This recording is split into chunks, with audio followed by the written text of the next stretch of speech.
Hi, my name's Cal Good. You can find me at phillyguitarlessons.com and on Facebook and Google and all that stuff. Alright, today I want to talk to you about how to hold a pick. Okay? Now, obviously this is pretty important because it's a huge part of playing guitar. And this is a great lesson for beginners, a great review for those of you who might be a little more advanced. Now, you'll notice I'm sitting in the classical posture. If you're not quite sure why I would do that, check out my posture and how to hold a guitar video. Now, first things first, what kind of pick should you use? Now, there's many different thicknesses of pick. I recommend something on the thicker side, at least 0.5 or thicker. Now, that 0.5 refers to how thick the pick is. A lower number will be thinner and a higher number will be thicker. It's millimeters, so it's half a millimeter at 0.5.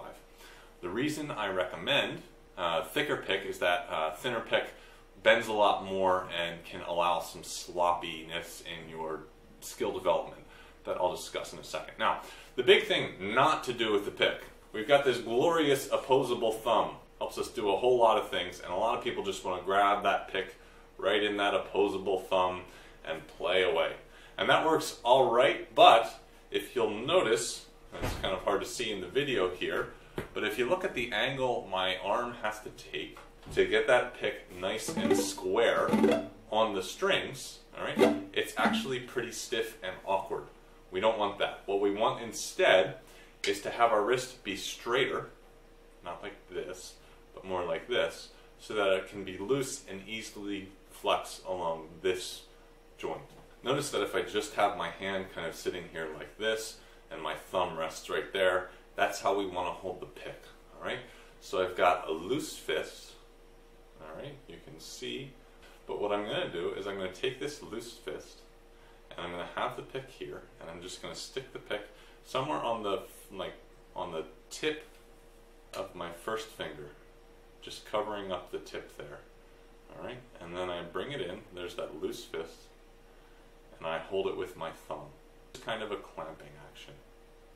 Right, now this is nice because if I'm holding the pick this way, this opposing thumb thing, what I need to do is flex the finger muscles, the flexor is there, and flex the thumb muscle to hold that in place. Now if you're doing this right, in this posture, right, what you're going to do is you're going to put it on the side of your finger, and you can see that if I push with my thumb, that's all I need to do to create the pressure. It's half as much work for your muscles, maybe even less, because you don't need to use your finger muscles and your thumb muscles to hold the pick.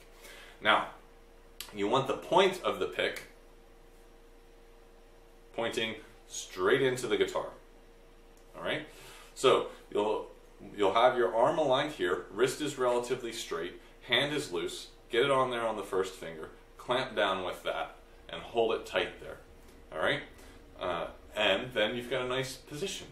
Now, one thing you'll want to do is come at the strings from a slight angle. I don't want the pick to come flat on here like this. What I want to have happen is the pick sort of comes like this. All right? What that does is it allows this curve of the pick right here to act as a ramp for the string to launch off of. And that's really important. What you want to do is create a ramp that pushes the string down into the guitar, because that's how you create the greatest tone. Not by pushing the string this way across the top of the guitar, but pushing the string in and out of the guitar. Rather than just coming at this like this and going, if I create a slight angle here, right, not flat, but a slight angle, right? And this is hard to do from this angle, but if you'll see, the string goes down towards the top of the guitar rather than just vibrating this way, and that is how you make the greatest tone. If you're finding that you're doing that and you're getting kind of stuck on things, you might want to hold a little bit less pick out, all right? So you might want to go like this, all right? And that's more common. The more common thing is that people are, just holding onto the very edge of the pick and they're using too much. Most of the pick is for holding. So when I'm doing it there, that's about what it looks like from that side, and then from where you'll see it's just a little bit sticking out there. If you're finding that you're getting stuck on the strings, use less pick. If you're finding that you're completely missing the strings, not getting any sound out at all, you obviously need a little bit more pick out. Keep that in mind. Now, here's where that idea of the thinner pick comes in. So a lot of times what will happen with students who start off with a thin pick, but they'll have a lot of excess pick sticking out rather than choking up on it a little bit.